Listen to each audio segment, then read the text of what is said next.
Welcome to the complete user guide for the Vortex Ranger HD3000 Rangefinding Binoculars. These binoculars are designed for hunters, shooters and anybody who wants to go out on the hill and do a bit of glassing. In this video I'm going to run through what you're going to find in the box. I'll then take you through a quick start guide to get you set up and using your binoculars, then run through all of the menu options and the features. I'll then take these binoculars up on the hill to test their range finding capabilities. Watch this video to find out more. If you don't already, please do subscribe to my channel so that you don't miss out. Inside the box you will find a product manual, a neck strap, a battery and lens cloth, a GlassPak and harness, and the Ranger HD3000 binoculars. As I'm going to be using the Ranger HD3000 out in the field, I'm now going to show you how to set it up and configure it with the GlassPak. First off, I'm going to attach the binoculars. On the end of the GlassPak there are two little straps with clips, so we just undo those two clips. We're going to fit these clips onto the lugs on our binoculars. Push the strap through and then pull out the bottom strap. Feed that through the loop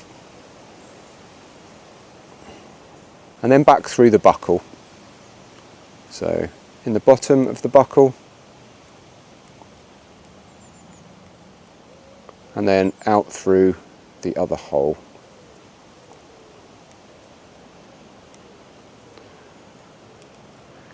You're probably going to want a couple of centimetres all the way through. And then pull the top one tight and then that will hold the strap in place. So we do the same on the other side. Okay, so now we've got both clips connected onto the binoculars. Don't forget to fit your lens caps on the right hand buckle. You can do that after you've fitted the buckle. And just pull that all the way through. Push the lens caps on and then just push the buckle through and that will hold that securely in place. So now it's time to fit the webbing straps onto our GlassPak. You'll note the bottom straps both have connectors, so you can simply clip them in, clip it in. The top webbing straps fit into these two buckles. In the buckle, through the other side and then pulls tight. Same for the right hand side. Now we've got the harness fitted on our GlassPak, I'm just going to go through how to adjust that for you. So I'm going to undo the bottom left hand clip, put my arm through and then the top two put over my head and then feel round the back for the clip, follow the strap all the way round and then clip it on the bottom.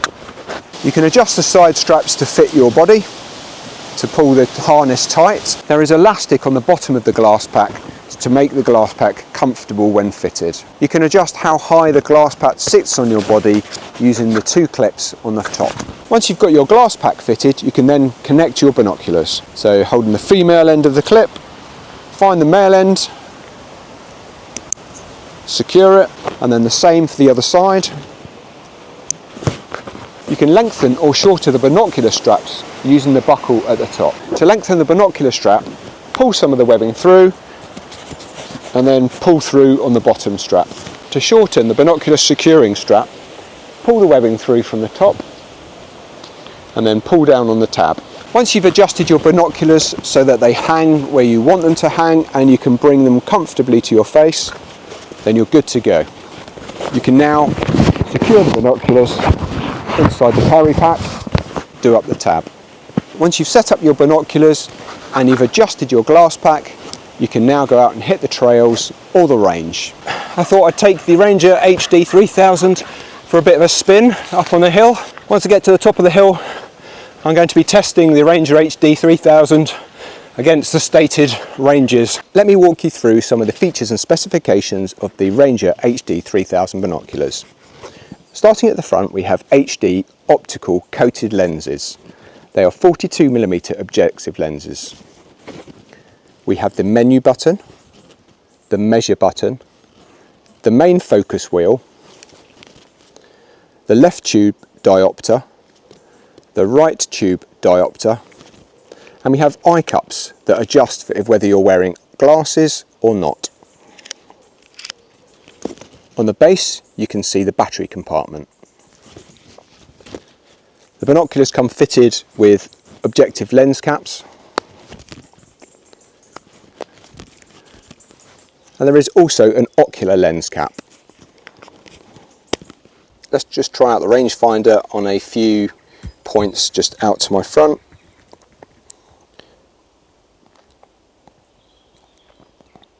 Corner of the hedge line, 343 yards.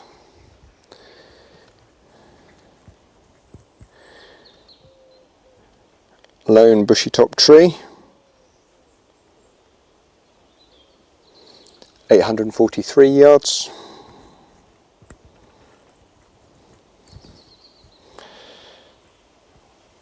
White house, 1,638 yards.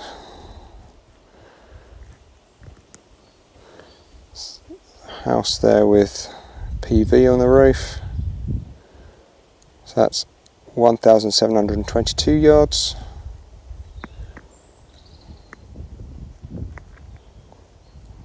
Let's see what that house is. Quite dark in colour. Try and get the garage. There we go. 1,831 yards. It's the farthest we can get a tree or a bush. So tree or bush is supposed to be 1,800. Let's see if we can get that. 1,716.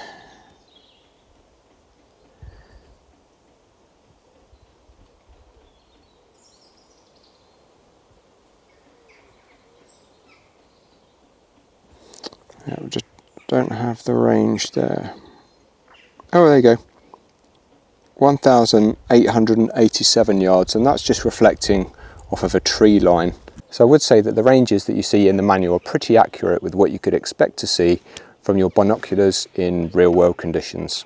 Let's take a look at the menu functions within the binoculars.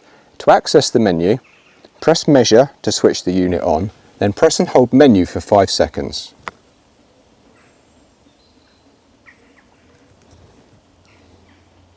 So it starts on target, and that is normal, first or last. Press the measure button again and that will scroll to the next one. So mode, you can go from line of sight or horizontal component distance. Range, you can select from yards or meters. And the display has 5 brightness settings. I'll just cycle through those just so that you can see. And again, it's going to depend on what your lighting conditions are as to how bright you want that display. And then you have time. This is timeout, so auto shut off in 15 seconds, 30 seconds, 60 seconds. So I'll put that back to 15 seconds because I want to conserve the battery. And I'm just going to change that back to yards. And then once you're done, leave the buttons alone, and then it will save those settings. There you go. So what kind of performance should you expect to get from these binoculars? Well, the maximum reflective range is 3,000 yards. That's against a hard surface. If you're lasing a tree or a hedge line, you should be able to do that out to 1,800 yards. And if you're lasing an animal, like a deer or a cow or some other furry animal, it will be out to 1,500 yards. The minimum reflective range is 6 yards. Accuracy wise, you should expect to see plus or minus 0.1 yards if you're ranging between 6 yards and 100 yards. Beyond 100 yards, it's plus or minus 1 yard accuracy. The Ranger HD3000 has 3 targeting modes: normal, first and last. Normal mode is best for general use and it will return the strongest signal. First mode is ideal for small objects in front of large objects. And last mode is ideal for targets behind trees or brush. HCD mode, or horizontal component distance, compensates for the angle, so it's ideal for most archery or shooting scenarios. Line of sight will give you the raw distance, i.e. straight from your lens to that target. It will also give you the compensation angle, so you can plug the distance and the angle into your ballistics app to get your firing solution. So a few range finding tips then for using these binoculars. You're going to get the best results if you're lasering light, solid, reflective surfaces. The laser ranging may be affected by fog, rain, a textured surface, or if you're trying to lase something at an angle.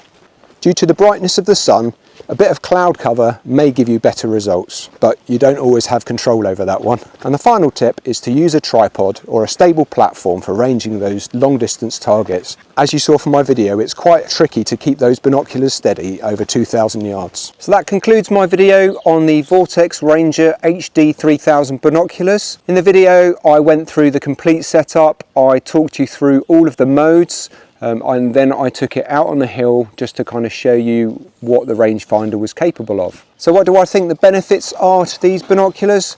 Well, you're getting two things in one. You're getting 10 by 42 binoculars, and you're getting a laser rangefinder that's capable of reflecting out to 3,000 yards. They're capable of line of sight mode and horizontal component distance, so they're going to give you that angular compensation that you might need for a firing solution. I think they're extremely well built and rugged, and there aren't too many features. It's nice, clean and simple operation. The only disadvantages I could see is that they're quite large, so they're quite large binoculars, but they are in a GlassPak, so that makes them quite easy to carry, and also they're just under a kilo. But again, when you're wearing them in the pack and you're not holding them all day, you don't really notice that weight. If you found this video helpful, please do like, comment and share this video, and also don't forget to subscribe to my channel. If you've got any comments or you want to share your experiences with the Vortex Ranger HD3000, please do drop them in the comments below. I really do enjoy hearing from you. Thank you so much for watching.